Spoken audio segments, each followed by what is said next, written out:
नमस्कार दोस्तों, सुमित भारद्वाज क्लासेज में आप सभी का फिर से स्वागत है। इससे पहले भाई हम डीएसएसबी पीआरटी के ऑलमोस्ट सभी पेपर कर चुके हैं। तो ये लगभग हमारा 37 या 38 नंबर पेपर है जो 30 तारीख का रहने वाला है और फर्स्ट शिफ्ट का रहने वाला है। फिर इसके बाद सेकंड शिफ्ट और थर्ड शिफ्ट। बस ये लास्ट पेपर आपके जितने भी 2018 के और 2022 के आज तक जितने भी डीएसएसबी पीआरटी के पेपर हुए हैं उन सभी का मैथ का सोल्यूशन हमने कर लिया।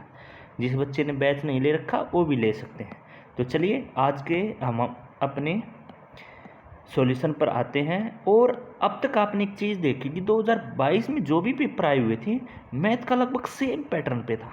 तो अब तक आप बड़ी आसानी से काफ़ी क्वेश्चन सेम जो रिपीट हो रहे हैं उसको आप बड़ी आसानी से कर पा रहे होंगे। जैसे कि पहला ही क्वेश्चन पिछले पेपर में भी था, उससे पिछले पेपर में भी था और नेक्स्ट पेपर में भी देखने को मिलेगा, बस स्टेटमेंट चेंज है। तो जिस बच्चे ने ये सारे पेपर कर लिए तो उनका मैथ का स्कोर तो बहुत अच्छा हो जाएगा भाई, उसको कोई दिक्कत नहीं आएगी, 18 नंबर कहीं नहीं जाएंगे। तो देखिए सबसे पहला क्वेश्चन, थोड़ा इसमें स्पीड भी रखेंगे क्योंकि लगभग हम 37-38 पेपर कर चुके हैं। तो अब तक आपका क्या है, रूटीन बन चुका होगा। देखिए, एक कार का मूल्य हर वर्ष 10% घट जाता है।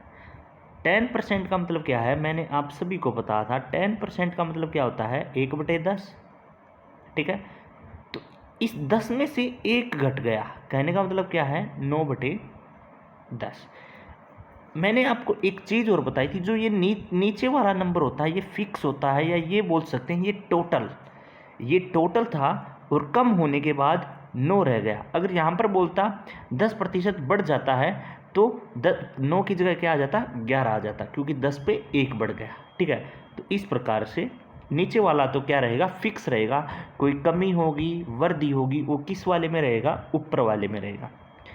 2 वर्ष बाद इसका मूल्य है, 2 वर्ष बाद, तो 2 वर्ष का मतलब क्या है, इसका स्क्वायर कर दूं तो ये हो गया 81 और ये हो गया 100। ठीक है, तो कहने का मतलब क्या है, 100 रुपये थे, 2 वर्ष बाद घटने के बाद कितने रह गए, 81 रह गए, या यूनिट मान सकता हूं कि 100 यूनिट थी। ठीक है, अब कितनी रह गई हमारे पास, 81 यूनिट रह गई। ठीक है, अब उसने क्या बोला, यदि इसका वर्तमान मूल्य 30,000 रुपये है तो 2 वर्ष बाद इसका मूल्य क्या हो जाएगा। देखिए 2 वर्ष बाद आप कुछ सिंपल सी बात है, क्या हो जाएगा, कम होगा क्योंकि घटेगा।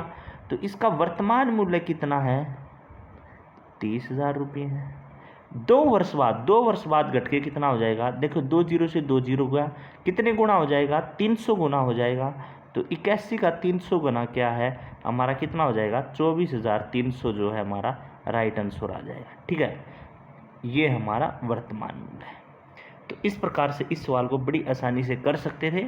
हर सवाल को निकालने के कई मेथड होते हैं, पर हम इस मेथड से बड़ी आसानी से कर लेंगे। ठीक है भाई, अगला क्वेश्चन सिंप्लीफिकेशन का है और हर पेपर में आपको यहाँ से क्वेश्चन देखने को मिल रहा होगा। तो चलिए डायरेक्ट मैं कुछ स्टेटमेंट में ही कटपिट कर लेता हूँ जिससे कि आपको आसानी होगी। देखिए पहले इसको देखो, फिर मैं आगे कट करके दिखाता हूँ। इसमें क्या लिखा हुआ है, 4/3 गुना में 24, ठीक है, प्लस में 7 प्लस 1/8 गुना में 128 प्लस में 1/6 गुना में 144, ठीक है, माइनस 1/2 गुना में 14।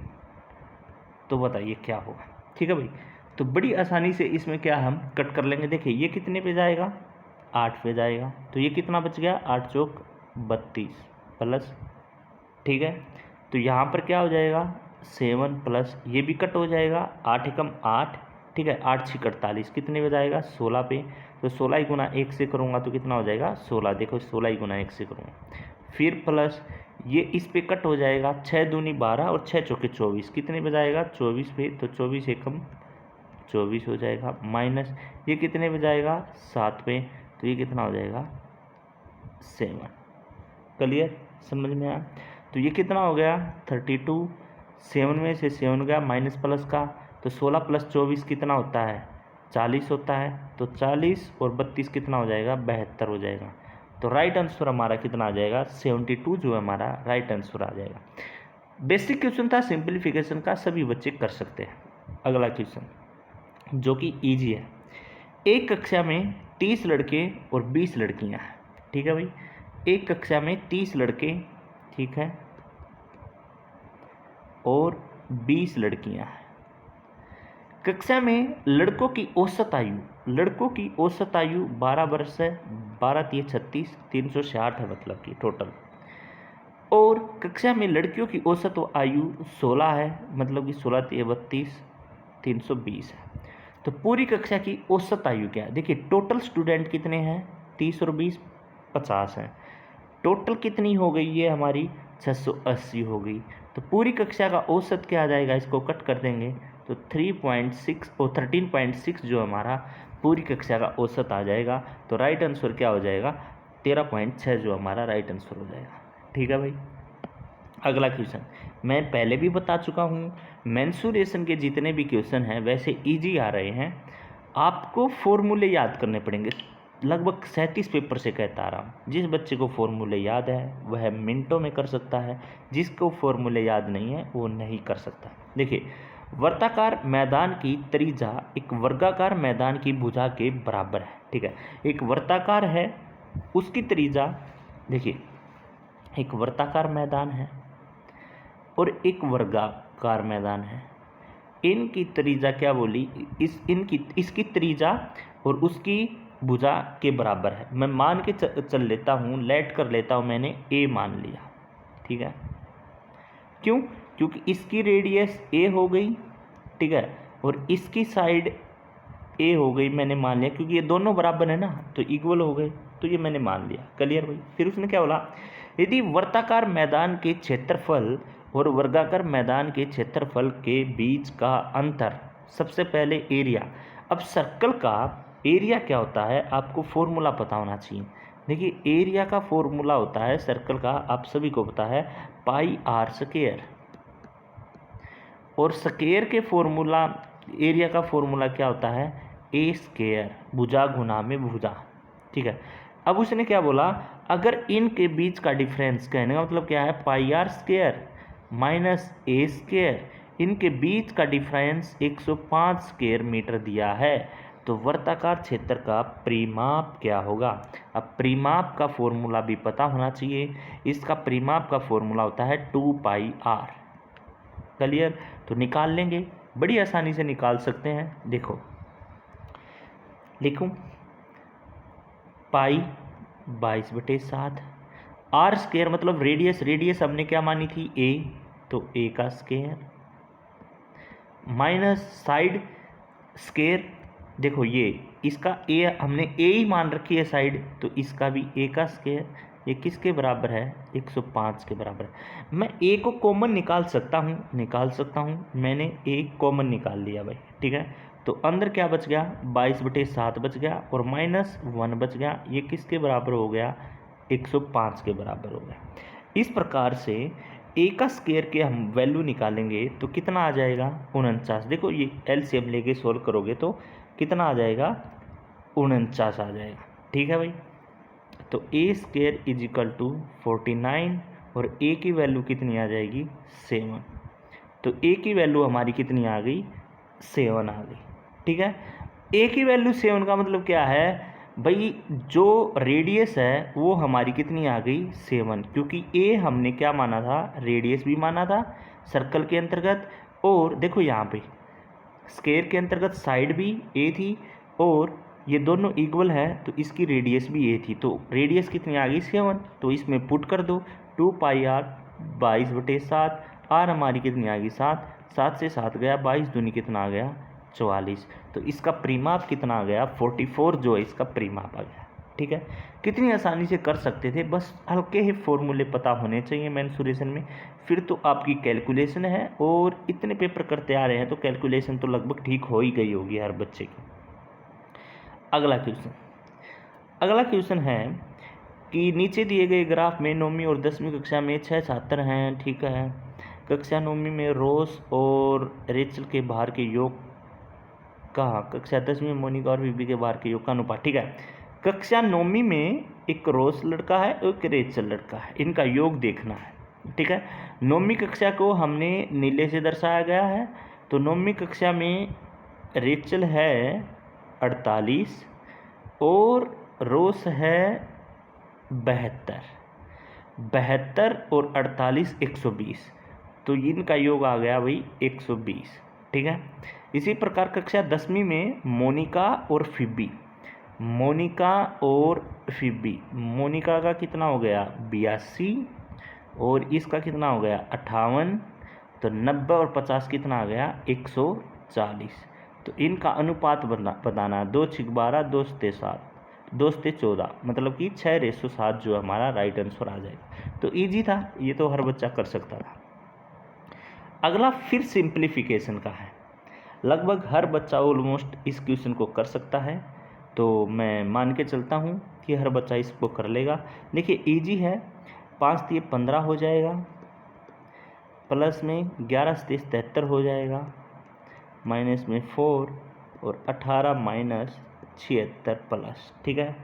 जब आप इसको सोल्व करोगे तो ये कितना आ गया हमारा 76 प्लस 18 माइनस कितना आ जाएगा 88, कितना आ जाएगा भाई 18 माइनस, देखो करके दिखाता हूँ, 76 प्लस ये 18 माइनस यहाँ पे कितना 15 प्लस 11 × 73 माइनस 4।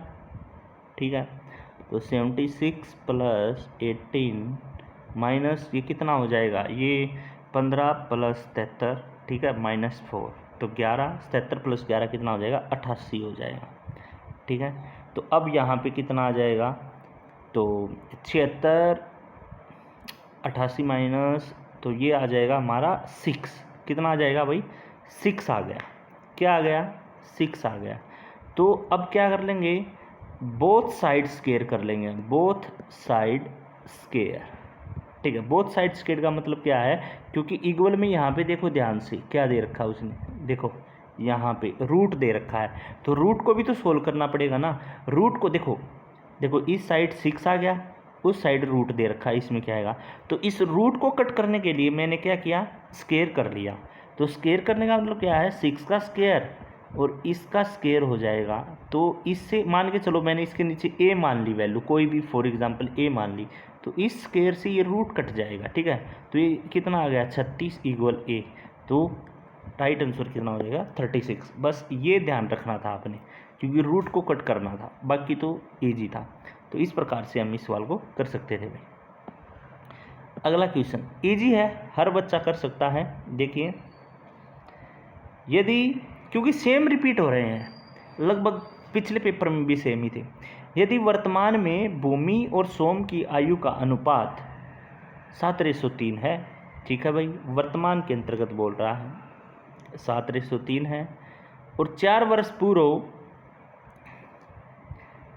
वर्ष पूर्व भूमि की आयु और 4 वर्ष बाद सोम की आयु का अनुपात 2:1 हो जाता है। ध्यान से सुनो, x मान लेता हूँ भाई, ये 7x है और ये 3x है। उसने बोला 4 वर्ष पूर्व भूमि, 4 वर्ष पूर्व का मतलब क्या है, माइनस की बात कर रहा है, क्योंकि मान के चलिए आज आपकी एज 50 साल है, आप 4 साल पहले कितने के हो जाओगे 46 के, तो आप माइनस की तरफ गए ना। ठीक है। तो इसी प्रकार 7x - 4 ईयर्स पहले, फिर उसने क्या बोला, और 4 वर्ष बाद सोम की आयु, 4 वर्ष बाद का मतलब क्या है, सोम के बाद 4 वर्ष बाद उनकी आयु का अनुपात कितना हो जाता है 2:1 हो जाता है। ठीक है। तो पहले तो 4 वर्ष बाद भूमि की आयु और 4 वर्ष पहले सोम की आयु के बीच का अनुपात बताना है। ठीक है भाई, बता देंगे, हमने ये इक्वेशन बना लिया है। अब इसको सोल्व कर लो। इक्वेशन को सोल्व करने के लिए क्रॉस मल्टीप्लाई, 7x - 4 6x + 8, तो x इक्वल कितना आ जाएगा 12 आ जाएगा। तो x की वैल्यू कितनी आ गई 12 आ गई। तो एज निकाल सकता हूँ, बिल्कुल निकाल सकता हूँ कि भाई प्रेजेंट में एज कितनी है, किसकी, भूमि की और सोम की। प्रेजेंट में भूमि की एज है 7x और 3x, तो x की वैल्यू हमारे पास आ गई है 12, x की वैल्यू हमारे पास आ गई है 12, तो 12 × 7 = 84, और 12×3 = 36। ठीक है, प्रेजेंट में एज इनकी इतनी है। तो अब उसने स्टेटमेंट में क्या पूछा है वो देख लो। उसने बोला 4 वर्ष बाद भूमि की आयु। अब भूमि की आयु कितनी है? 84 है। 4 वर्ष बाद कितनी हो जाएगी? 88 हो जाएगी। सिंपल सी बात है। और 4 वर्ष पहले सोम की आयु, 4 वर्ष पहले, अब सोम की आयु कितनी है? 36। 4 वर्ष पहले कितनी हो जाएगी? 32। ठीक है, क्यों? क्योंकि 4 वर्ष बाद तो इसकी बोली है और 4 वर्ष पहले इसकी बोली है। ठीक है, तो इनके बीच का अनुपात कट कर लो, कितने पे जाएगा? 8 पे कट जाएगा। 8 चौके 32 और 8 एकम 8, ये 11 पे कट जाएगा। तो 11:4 जो है इनका अनुपात आ जाएगा। तो राइट आंसर क्या है? 11:4 जो इसका राइट आंसर आ जाएगा। ठीक है भाई, देखो जो अर्थमेटिक होता है ना उसमें शब्दों का खेल होता है। बस आपने स्टेटमेंट ध्यान से पकड़ ली ना तो क्वेश्चन नहीं गलत होगा, आंसर आप निकाल लोगे, क्योंकि शब्दों का हेर फेर करना बस। अगला क्वेश्चन है, बासमती चावल और सामान्य चावल के मिश्रण का भार 80 kg है। मान के चलिए बासमती चावल और सामान्य चावल के इनका भार कितना है? 80 kg है। ठीक है, इसमें सामान्य चावल का प्रतिशत कितना है? 40% है। सामान्य चावल का प्रतिशत कितना है? 40%। देखिए सामान्य चावल 80 का 40%, ठीक है, कितना हो जाएगा? 32 हो जाएगा। और बासमती कितना बच गया? 48 बच गया। ठीक है, 80 था टोटल, उसमें से सामान्य 32 हो गया, तो बासमती कितना बच गया? 48 बच गया। तो मैं लिख सकता हूँ बासमती और सामान्य, नॉर्मल या सामान्य, तो बासमती कितना हमारा? 48 है और सामान्य हमारा कितना आ गया? 32। फिर आगे उसने क्या बोला? मिश्रण में कितना बासमती चावल मिलाना चाहिए ताकि बासमती का प्रतिशत बढ़कर कितना हो जाए? 80 हो जाए। बासमती का मिश्रण बढ़कर कितना हो जाए? 80 हो जाए। मतलब कि 100% का मतलब मान के चलिए 100 होता है, तो उसमें कितना मिलाना चाहिए कि 80 हो जाए? तो 100 है तो उसमें से 20 बच गया और 80 किसका हो जाए? बासमती चावल का। ये बासमती का हो गया, ये सामान्य का हो गया। तो इनका रेशो कितना आ गया? 1:4 हमने निकाल लिया, क्योंकि जो उसने लास्ट स्टेटमेंट बोली ना, लास्ट स्टेटमेंट का ये सॉल्यूशन आ गया। ठीक है, क्योंकि बासमती कितना हो जाइए, कितना मिलाया जाए कि बासमती 80 हो जाए। तो 80 हो जाए तो बाकी जो सामान्य बचा वो 20 ही तो बचा। तो इसका मतलब क्या है? 1:4 आ गया। अब 1 की यूनिट हमको पता है कितनी होती है? 32। 4 की यूनिट कितनी हो जाएगी? तो 32 की 4 से गुना करूँगा, कितनी हो जाएगी? 128। क्योंकि 1 यूनिट की वैल्यू हमको पता है कितनी आ गई? 32 आ गई। तो 4 यूनिट की वैल्यू कितनी आ जाएगी? 128 हो जाएगी। तो कितना मिश्रण मिलाया? देखो कितना था? 48 था। अब कितना हो गया? 128 हो गया। कितना मिश्रण मिलाया हमने? 80 kg मिलाया। जब 80 kg मिलाता हूँ तभी तो हमारा प्रतिशत बढ़कर कितना हो जाता है? 80 हो जाता है। तो राइट आंसर कितना आ जाएगा हमारा? 80 जो हमारा राइट आंसर आ जाएगा। क्लियर? समझ में आया? और सामान्य चावल में हमने कोई छेड़छाड़ नहीं किया, तो ये सेम रहेगा। ठीक है, क्योंकि हमने जो मिलाया है वो बासमती में ही तो मिलाया है। ठीक है, तो इस प्रकार से हम इस सवाल को कर सकते थे। अगला क्वेश्चन क्या है? ध्यान से देखो। 2 स्टेशन ए और बी के बीच की दूरी 1011 किलोमीटर है। ठीक है, ये ए है, ये बी है और इनके बीच की दूरी 1011 किलोमीटर है। एक रेलगाड़ी ए से चलना शुरू करती है और बी की ओर 30 किलोमीटर पर आवर की गति से चलती है। एक अन्य रेलगाड़ी बी से चलना शुरू करती है, जो रेलगाड़ी ए से 15 मिनट पहले चलना शुरू करती है। ठीक है, और 40 किलोमीटर पर आवर की औसत गति से ए की ओर बढ़ती है। सबसे पहली बात तो आपको ये पता होना चाहिए कि एक गाड़ी जा रही है आगे से, एक गाड़ी आ रही है पीछे से। इसका मतलब क्या है? Opposite direction. और जब कभी भी अपोजिट डायरेक्शन होगी तो उनकी स्पीड क्या हो जाती हैं? जुड़ जाती हैं, मतलब कि x + y। ठीक है, और सेम डायरेक्शन होती है, मतलब कि पहले एक गाड़ी भी इसी तरफ जा रही है, दूसरी गाड़ी भी इसी तरफ जा रही है, तो ये इसको बोलते हैं सेम डायरेक्शन। और सेम डायरेक्शन में होता है x माइनस वाई। पर इस स्टेटमेंट में हमको अपोजिट डायरेक्शन दे रखा कि एक आगे से जा रही है और एक पीछे से जा रही है, तो इनकी स्पीड क्या हो जाएंगी, जुड़ जाएंगी। यहाँ तक सभी को समझ में आया? समझ में आ गया सभी को।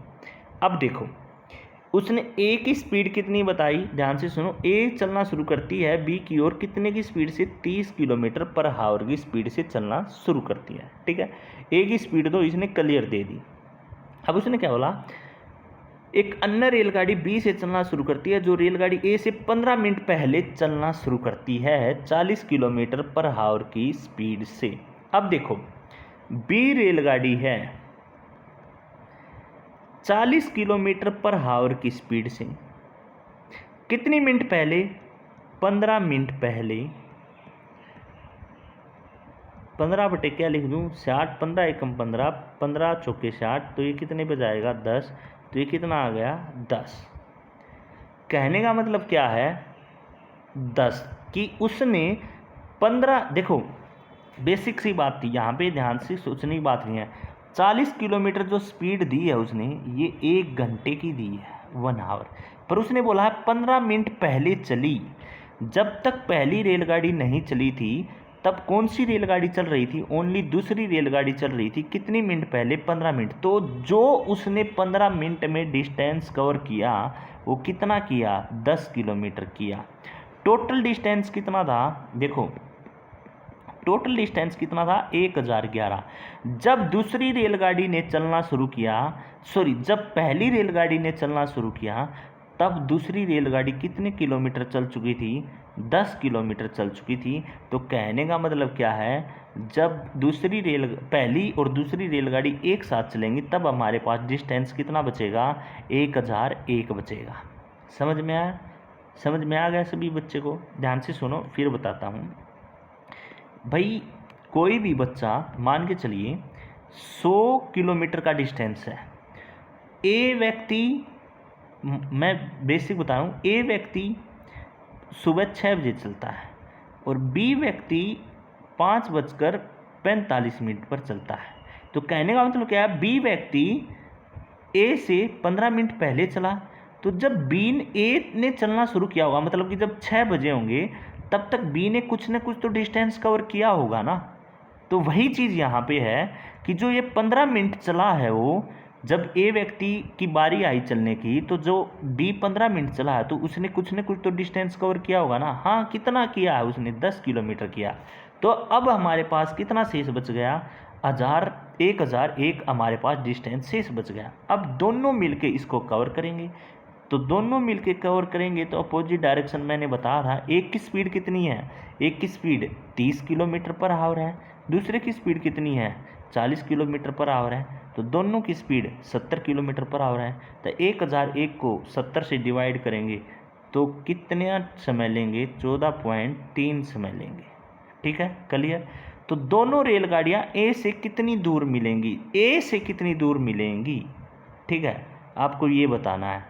तो ए से कितनी दूर मिलेंगी, ए की स्पीड देख लो कितनी थी, ए की स्पीड 30 थी, तो 30 गुणा 30 किलोमीटर पर आवर चलता है, तो उसको समय कितना लगा, 14.3। तो इससे गुणा कर दोगे तो आपकी राइट आंसर आ जाएगा 429। तो राइट आंसर कितना आ गया, 429 जो आपका राइट आंसर आ गया। ठीक है, तो इस प्रकार से हम निकाल सकते थे, बिल्कुल बेसिक था। अगर मान के चले बी से पूछता बी से कितनी दूर मिलेंगी, तो बी की स्पीड कितनी थी, 40 किलोमीटर थी, तो 40 से गुना कर देते 14.3 की। ए से पूछा ए की स्पीड कितनी थी, 30 थी, तो इससे गुना कर दी, बस। तो इस प्रकार से निकाल सकते थे। अगला क्वेश्चन, एक पति और पत्नी की वर्तमान आयु का अनुपात 7:5 है। 10 वर्ष बाद उनकी आयु का अनुपात 9:7 हो जाएगा और उनके विवाह के 2 वर्ष बाद एक बच्चे का जन्म हुआ। भाई ठीक है, विवाह हुआ तो उनके 2 वर्ष बाद एक बच्चे का जन्म हुआ। बच्चे की आयु ज्ञात करें यदि विवाह के समय पति और पत्नी की आयु का अनुपात 5:3 था। तो देखो भाई, वैसे एक तो मेथड है, इसको हम ऑप्शन से कर सकते हैं। कैसे कर सकते हैं, ध्यान से सुनो। जब बच्चे की आयु याद करें, यदि विवाह के समय पति और पत्नी की आयु का अनुपात 5:3 था। विवाह के समय इनकी रेशो का अनुपात कितना था? 5:3 था। ठीक है, चलो पहले बेसिक से करवाता हूँ। इनकी हम प्रेजेंट एज पता कर लेते हैं कितनी है, और प्रेजेंट एज के लिए उसने बताया पति और पत्नी की वर्तमान आयु का अनुपात कितना बताया? 7:5। तो 7x जो सेम मेथड ऊपर बताया था सेम आएगा। 5x 10 वर्ष बाद, मतलब कि 10 साल बाद, 10 साल बाद कितना हो जाता है? 9/7 हो जाता है। क्रॉस मल्टीप्लाई करके आप सोल्व कर लोगे। अभी जस्ट ऊपर बताया है तो मैं डायरेक्ट लिख दूं, x की वैल्यू कितनी आ जाएगी? 5 आ जाएगी। तो इनकी प्रेजेंट एज कितनी हो जाएगी? प्रेजेंट एज देखिए, पति की प्रेजेंट एज हो जाएगी भाई 7x, तो लिख दूं 7×5 = 35, और पत्नी की कितनी हो जाएगी? पाई 25। तो इनकी ये आ गई प्रेजेंट एज। क्लियर है? यहाँ तक हर बच्चे को समझ में आ गया होगा, क्योंकि ये इनकी क्या आ गई? प्रेजेंट एज आ गई, क्योंकि 35 और 25। अब देखो उसने स्टेटमेंट में क्या बोला, ये आ गई हमारी प्रेजेंट एज। फिर उसने बोला 10 वर्ष बाद इतना हो जाएगा। उनके विवाह के 2 वर्ष बाद एक बच्चे का जन्म हुआ। तो ये तो इनकी प्रेजेंट एज आई है, ध्यान से सुनना, ये बात कर रहा है इनकी प्रेजेंट एज, क्योंकि 10 वर्ष बाद उनकी आयु का अनुपात ये हो गया। पर उनका विवाह कब हुआ था? उनका विवाह तो 10 साल पहले हुआ था, क्योंकि देखो ये लिख रखा यहाँ पे, देखो 10 वर्ष बाद उनकी आयु का अनुपात इतना हो जाएगा, और उनके विवाह के 2 वर्ष बाद एक बच्चे का जन्म हुआ। तो कहने का मतलब क्या है, जब उनकी शादी कितने साल पहले हुई थी? 10 साल पहले हुई थी। हमने प्रेजेंट एज निकाल ली, विवाह उनका 10 साल पहले हुआ, तो मतलब कि 25, और कितना पत्नी की एज कितनी थी उस समय? 15 थी। मतलब जब शादी हुई तब उस पति की एज तो थी 25, और पत्नी की एज कितनी थी? 15। ठीक है, और उसकी शादी के 2 साल पहले 2 साल बाद उनको बच्चा होता है। कितने साल बाद बच्चा हुआ? शादी के 2 साल बाद। तो बताइए बच्चा कितने साल का है? सिंपल सी बात है, उसकी टोटल एज कितनी हुई है फिलहाल? 35 साल। 25 साल की उम्र में उसकी शादी हुई, 2 साल बाद उसका बच्चा हुआ। ये सभी लेस कर देंगे, 35 में से 27 साल जाएंगे तो बच्चा कितने साल का हुआ है? 8 साल का बेबी हुआ है। तो राइट आंसर कितना आ जाएगा? 8 साल जो हमारा राइट आंसर हो जाएगा। पत्नी से भी निकाल सकते हो। पत्नी की उम्र हुई है 25 साल, 15 साल की उम्र में उसकी शादी हो गई, 2 साल बाद उसको बेबी हुआ, तो 17 साल 25 में से घटा देंगे तो कितना आ जाएगा? बेबी आ जाएगा 8 साल का। तो इस प्रकार से निकाल सकते थे, क्योंकि जो ये एज निकाली है ये हमने प्रेजेंट एज निकाली है, और 10 साल पहले इसने बोल रखा है 10 साल पहले उनकी शादी हो रखी थी। ठीक है, तो इस प्रकार से निकाल सकते थे। वही मैंने ऊपर जस्ट बोला था, शब्दों का खेल है। जिस बच्चे को अर्थमेटिक में शब्द समझ में आ गए, स्टेटमेंट अच्छे से समझ में आ गई, तो वो क्वेश्चन निकालने में देर नहीं लगाएगा। ठीक है भाई, अगला क्वेश्चन देखिए ध्यान से। एक व्यक्ति ने अपनी मासिक वेतन का A% बैंक में जमा किया और 8% वर्ष की दर से साधारण ब्याज प्राप्त किया। यदि व्यक्ति का मासिक वेतन 36,000 रुपये है और उसके द्वारा 4 वर्ष बाद अर्जित ब्याज कितना होता है? 2,880 रुपये है, तो A का मान ज्ञात कीजिए। सिंपल है, A%, ठीक है, 8% की दर से कितने साल के लिए? 4 साल उसने दे रखा है। कितना ब्याज प्राप्त होता है उसको? 2,880 उसको ब्याज प्राप्त होता है। जब आप इसको सोल्व करोगे तो मेरे पास A की वैल्यू निकल के कितनी आ जाएगी? 9,000 रुपये मेरे पास A की वैल्यू निकल के आ जाएगी। कितनी आ जाएगी हमारे पास? ए की वैल्यू निकल के 9,000 रुपये आ जाएगी। अब उसने क्या बोला, यदि व्यक्ति का मासिक वेतन 36,000 रुपये है, मासिक वेतन कितना है 36,000, कितने परसेंट पे, मान लेता हूँ x% पे, क्योंकि एक ही तो मान निकालना है, और कितना आ गया हमारा 9,000, तो x की वैल्यू कितनी आ जाएगी हमारी 25%। तो हमारा राइट आंसर क्या हो जाएगा, डी हमारा जो है राइट आंसर हो जाएगा। तो इस प्रकार से बड़ी आसानी से हम क्या है निकाल सकते थे। अगला क्वेश्चन इजी है, क्या दे रखा उसने, कंपनियां दी हैं ABCD 2 महीने में, ठीक है। देखिए पहली स्टेट, यदि जनवरी और फरवरी में कंपनी डी द्वारा निर्मित 20% मास्क खराब हैं, बाकी मास्क बेचे जाते हैं, तो एक साथ जनवरी और फरवरी में कंपनी डी द्वारा बेचे गए मास्कों की संख्या कुल कितनी है, ठीक है। तो देखो सिंपल सी बात है, जनवरी और फरवरी में किसके द्वारा, डी द्वारा, ये रहा डी की वैल्यू, तो एक के द्वारा 640, एक के द्वारा 600, तो टोटल कितने हो गए 1240 हो गए टोटल। पर उसने बोला क्या, ध्यान से सुनो, जो 20% मास्क खराब हैं, तो बाकी कितने बच गए, ठीक 20% मास्क कितने हैं खराब हैं, तो 80/100 बच गया, क्योंकि 20% तो खराब है। 0 से 0, 0 से 0, 8 चौक 32, तो ये आ गया 992। तो बेचे गए कितने मास्क हैं, 992 मास्क क्या है बेचे गए, ठीक है। तो राइट आंसर हमारा कितना आ गया 992 आ गया। अगला क्वेश्चन, आशुतोष एक निश्चित स्थान पर जाने 9 किलोमीटर की गति से शीतल पानी में तैरता है और वापस आता है। देखो एक बेसिक चीज़ बताओ, मान के चलिए पानी की धारा इस तरफ बह रही है, ध्यान से सुनो, ये कोई भी एक तालाब है, ये पानी देखो, पानी की धारा इस तरफ बह रही है, पानी की धारा इस तरफ बह रही है, ठीक है, ठीक है, लेफ्ट से राइट की साइड पानी की धारा बह रही है, ठीक है। अब एक बात बताओ मेरे को, जब आप इसी साइड तरोगे, इसी साइड जाओगे, देखो पहले स्टेटमेंट उसने क्या बोल रखी, 9 किलोमीटर पर आवर की गति से शीतल पानी में तैरता और वापस आता, मतलब कि ये पानी की, मान के चलिए शीतल पानी, एक साइड जाओगे जब पानी की धारा की तरफ, तो तब देखो एक तो मान के चलो आपकी स्पीड 9 किलोमीटर है और पानी की 3 किलोमीटर जुड़ जाएगी ना, क्योंकि पानी की स्पीड की तरफ ही जा रहे हो तो आपकी स्पीड और तेज हो जाएगी, पानी की स्पीड भी क्या है जुड़ जाएगी, ठीक है।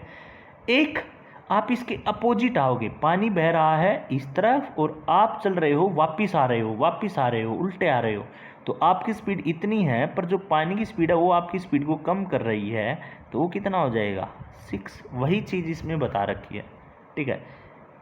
एक बार तो वो जा रहा है और आ रहा है, जाते टाइम तो उसकी स्पीड के साथ पानी की स्पीड भी जुड़ जाएगी, आते टाइम वह है क्या है कम हो जाएगी, ठीक है। तो उसने बोला पूरी यात्रा में औसत गति बताइए, बस औसत गति ये हमने निकाल लिया। औसत गति का तो फॉर्मूला सभी को पता ही है, एवरेज का 2xy अपॉन में x + y, तो 2xy का मतलब क्या है 2 × 12 × 6 और 12 + 6 कितना हो गया 18, तो 18 को मैं लिख सकता हूँ 6 × 18, 3 चौक 12, तो कितना आ जाएगा 4 दूनी 8, तो 8 किलोमीटर पर आवर आ जाएगा। तो राइट आंसर कितना आ जाएगा, एवरेज 8 किलोमीटर पर आवर। अगला क्वेश्चन क्या है, ध्यान से देखें। रघु और चेतन ने क्रमशः 10,000 रुपये और 15,000 रुपये निवेश किए। ये व्यक्ति रघु है, ये व्यक्ति चेतन है। 10,000 रुपये तो रघु ने लगाए और 15,000 रुपये चेतन ने लगाए। 4 महीने बाद, एक बात ध्यान से सुनना, 4 महीने बाद, 4 महीने तक तो रघु के भी 10,000 रुपये लगे, ठीक है, रघु के 10,000 रुपये। 4 महीने बाद रघु ने 2,000 रुपये निकाल लिए। ध्यान से सुनना, 4 महीने तक रघु के कितने रुपये लगे? 10,000, क्योंकि उसने शुरू में 10,000 लगाए थे, तो 4 महीने तक तो 10,000 लगे ना, 10,000 लगे 4 महीने तक। प्लस उसने क्या किया, 4 महीने बाद जितने पैसे लगाए थे ना, उसमें से 2,000 निकाल लिए। 10,000 पैसे लगाए थे, 2,000 निकाल लिए, कितने बच गए? 8,000 बच गए। अब पूरे साल की बात कर रहा है ये कि भाई साल के लास्ट में लाभ कितना हुआ, तो साल में 12 महीने होते हैं, 4 महीने 10,000 रुपये लगा चुका है, तो 8,000 रुपये कितने महीने लगेंगे? 8 महीने के लिए। क्लियर? बिल्कुल क्लियर। अब चेतन की स्टेटमेंट पढ़ो। 6 महीने बाद चेतन ने 4 रुपये अधिक निवेश किए। कहने का मतलब क्या है, 6 महीने तक तो चेतन ने 15,000 रुपये ही लगाए, बिल्कुल लगाए, पर उसने 6 महीने बाद क्या किया, इसमें 4,000 रुपये और ऐड कर दिए। 15,000 तो पहले थे, 4,000 रुपये और ऐड कर दिए। अब उसके कितने रुपये हो गए? 19,000।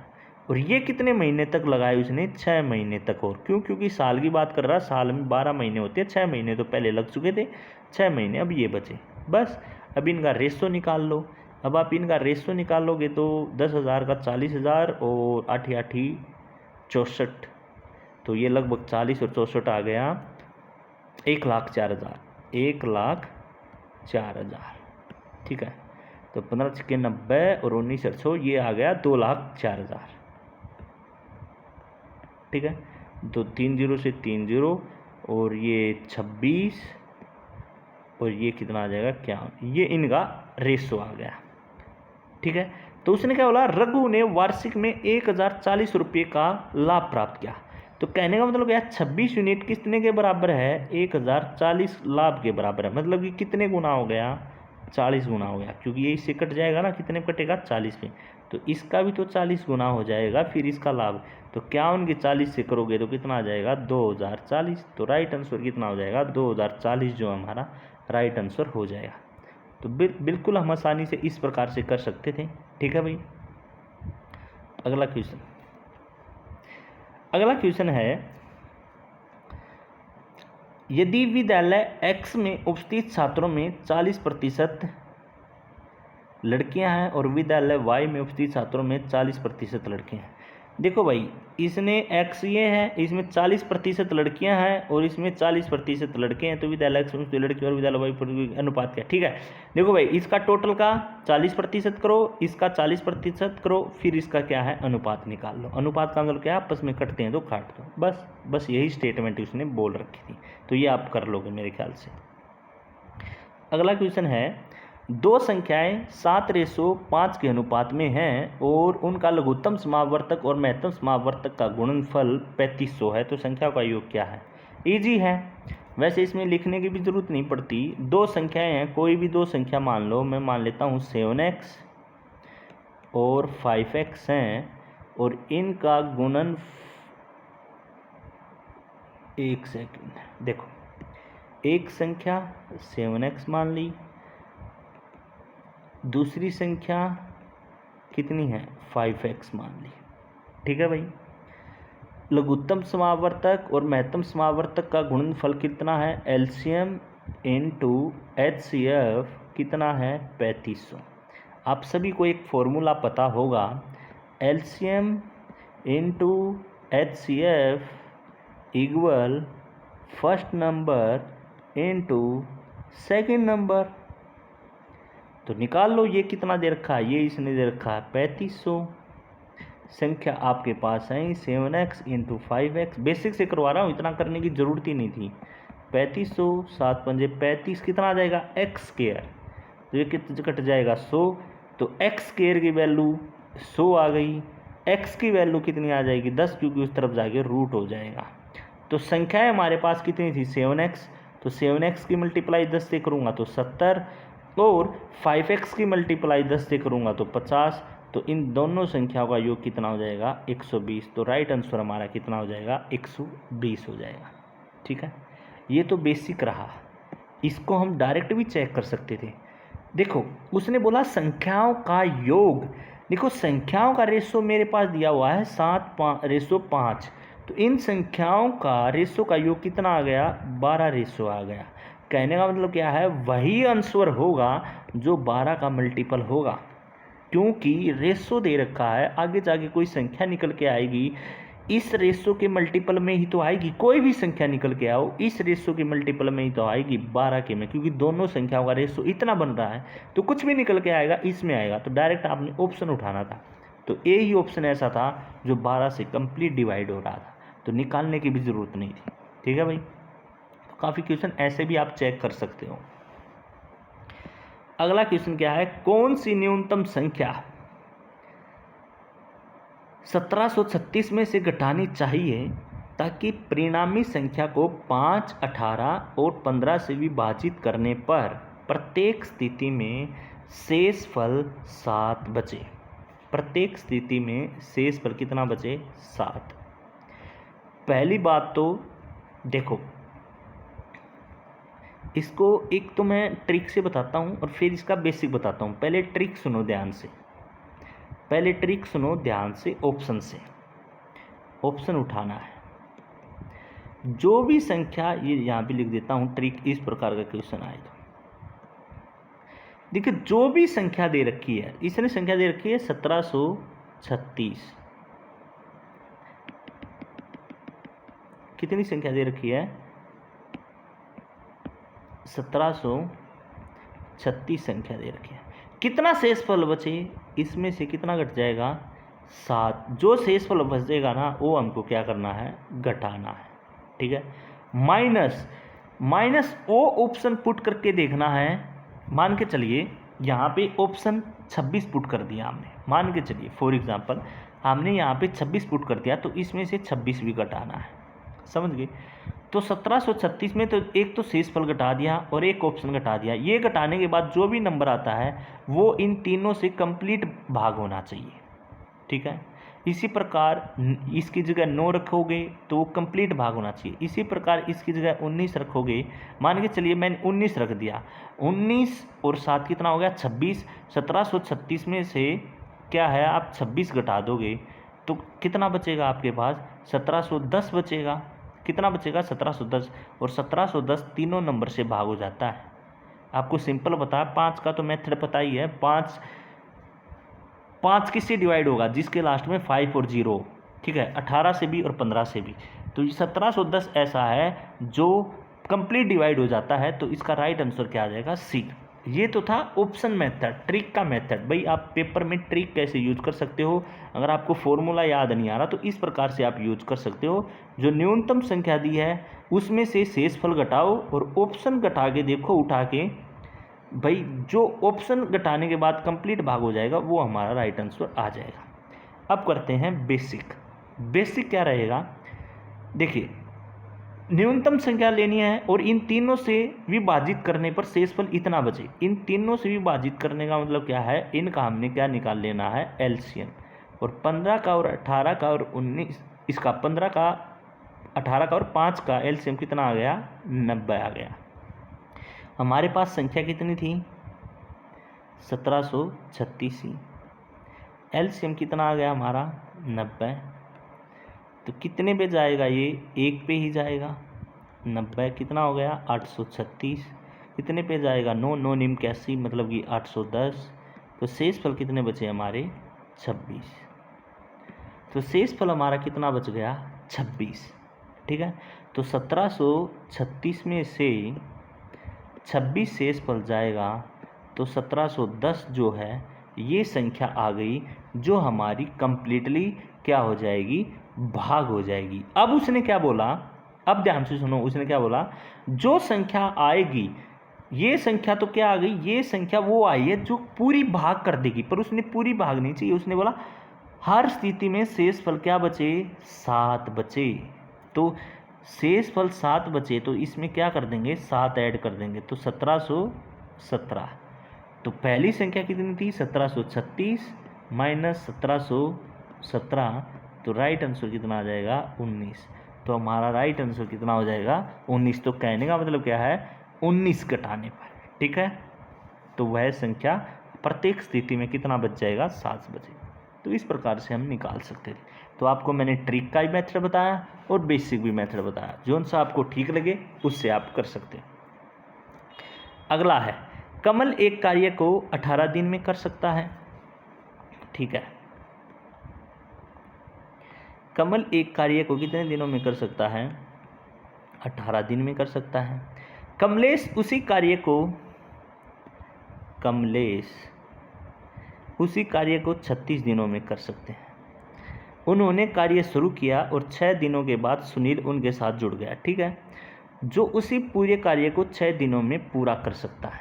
ठीक है, कुल कितने दिनों में कार्य हो जाएगा? ठीक है, पहले इनका एलसीएम ले लेते हैं। एलसीएम कितना आ गया? 36। टोटल काम 36 था। कमल एक दिन में 2 काम करता है और कमलेश 1 करता है। ठीक है भाई, सिंपल। फिर उसने क्या बोला, ध्यान से सुनना यहाँ से। 6 दिन बाद, कितने बाद कह रहा? 6 दिन बाद सुनील आएगा। देखो 6 दिन बाद सुनील आता है, तो 6 दिन तक तो ये दोनों मिलके काम करते हैं ना, तो एक दिन में ये 3 काम करते हैं। टोटल काम 36 था, तो 6 डे में 36/3। ठीक है, 6 दिन बाद, 6 दिन बाद, एक दिन में 3 काम करते हैं, 6 दिन में कितना काम कर देंगे? ये 18 काम कर देंगे। तो शेष काम कितना बच जाएगा हमारा? 36 काम था, 18 काम कर दिया, तो शेष काम हमारे पास 18 बचा। कहने का मतलब क्या है, जब सुनील आया 6 दिन बाद, तब हमारे पास 18 काम बचा हुआ था। सिंपल है, यहाँ तक समझ में आया?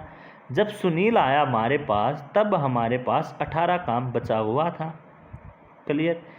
तो उसने क्या बोला, तो उसी पूरे कार्य को 6, देखो जो उसी पूरे कार्य का मतलब क्या है? सुनील पूरा कार्य कितना था हमारा? 36। इसको कितने दिनों में करता है? 6 दिन में करता है। तो कहने का मतलब क्या है? 6 × 36, तो ये एक दिन में कितनी यूनिट करता है? 6 यूनिट करता है। सिंपल। तो कितने दिनों में पूरा काम हो जाएगा? तो सिंपल सी बात है, देखो कमल एक दिन में 2 काम करता है, कमलेश एक दिन में 1 काम करता है, सुनील एक दिन में 6 काम करता है। शेष काम कितना बचा हुआ है? 18। अब ये इसको कितने दिन में कर देंगे? 2 3 6 3 9, 2 दिन में। तो शेष काम को कितने दिन में कर देंगे? 2 दिन में काम कर देंगे। पर उसने ये नहीं पूछा, उसने पूछा पूरा काम कितने दिन में हुआ। 2 दिन में तो काम हुआ बचा हुआ, ध्यान से सुनना, 2 दिन में तो काम हुआ बचा हुआ, और 6 दिन ये पहले कर चुके थे जब तक सुनील नहीं आया था। तो टोटल कितने दिन लगे इनके? 8 दिन लगे। टोटल कितने दिन लगे इनके? 8 दिन लगे। बचा हुआ काम इन तीनों ने मिलकर 2 दिन में कर दिया, और पहले 6 दिन ये काम कर चुके थे। जब सुनील आया उससे पहले 6 दिन थे ना, सुनील आने के बाद 2 दिन और काम किया, तो टोटल इनके 8 दिन लगे। तो राइट आंसर कितना आ जाएगा? 8। ठीक है, तो इसने ध्यान से सुनो क्या लिखा, तो कितने दिनों में उनका पूरा कार्य हुआ? पूरा कार्य हुआ 8 दिन में। अगर वो ये बोलता बचा हुआ काम कितने दिनों में हुआ, तो ये आंसर आ जाता 2, क्योंकि बचा हुआ 18 काम था, वो कितने दिन में किया इन्होंने? 2 दिन में। पर टोटल दिन पूरे काम को करने में लगे 8। अगर बचा हुआ बोलता तो 2 आ जाता, टोटल पूछा तो 8 आ गया। ठीक है, अगला क्वेश्चन, निम्नलिखित में से प्रश्नवाचक चिन्ह दिया हुआ है, इसको मानते हुए आपने सोल्व करना है। देखो 149.93 का 59.96, 765 का 26.8। ठीक है, इसको देखो सोल्व कर सकते हैं हम, अप्रोक्स मान लेते हैं। इस प्रकार के सवालों में हमने संख्या अप्रोक्स मान लेनी है। जो भी पॉइंट में दे रखा ना, क्योंकि पॉइंट में करोगे तो बहुत बड़ा हो जाएगा, जो भी पॉइंट में दे रखा उसके नियर बाई नंबर मान लो। जैसे कि 149.93 दे रखा, तो मैं इसको लिख सकता हूँ 150 लिख सकता हूँ। जैसे कि 59.96 दे रखा है, तो इसको लिख सकता हूँ 150 का 60% लिख सकता हूँ, प्लस में 765 गुणा में 26.08 लिख रखा है, तो इसको मैं लिख सकता हूँ 26 लिख सकता हूँ, क्योंकि अप्रोक्स में है बस। अब आप इसको सोल्व करो तो आपका राइट आंसर आ जाएगा 289। तो इस प्रकार से इस सवाल को सोल्व कर सकते हैं। अगला क्वेश्चन, फिर मैं वही बता रखा मैंने भाई, अगर आपको इनके फॉर्मूले याद हैं तो आप बड़ी जल्दी कर दोगे, फॉर्मूले याद नहीं है तो कोई कुछ नहीं करवा सकता इन प्रकार के सवाल। एक ट्रेपीजियम के आकार के खेत का क्षेत्रफल 400 स्क्वायर मीटर है। ठीक है, एक ट्रेपीजियम है और इसका एरिया जो है 400 दे दिया उसने। 2 समांतर भुजाओं के बीच की दूरी 20 मीटर है और समांतर भुजाओं में से एक 16 मीटर है, तो दूसरी समांतर भुजा क्या है? सबसे पहली बात तो आपको ट्रेपीजियम का एरिया का फॉर्मूला पता होना चाहिए। उसका फॉर्मूला पता होगा तो आप बड़ी आसानी से निकाल लोगे। इसका फॉर्मूला होता है H/2A+B, ये होता है इसका फॉर्मूला। तो एरिया उसने मेरे को 400 दे दिया और समांतर भुजाओं की बीच की दूरी, ठीक है, समांतर भुजाओं की बीच की दूरी का मतलब क्या है, ये h की बात कर रहा है, ठीक है। तो उसने h कितना दे दिया, 20 दे दिया। एक भुजा उसने कितनी दे दी, 16 दे दी। दूसरी भुजा मैंने निकालनी है, बस बड़ा सिंपल था। बस इस फॉर्मूले में पुट कर दो। h कितना, 20/2। एक भुजा कितनी दे दी उसने, 16 दे दी। दूसरी मेरे को निकालनी है, तो ये कितने पे जाएगा, 10 पे जाएगा। ये किसके बराबर है, एरिया के बराबर है। एरिया कितना दे रखा है, 400।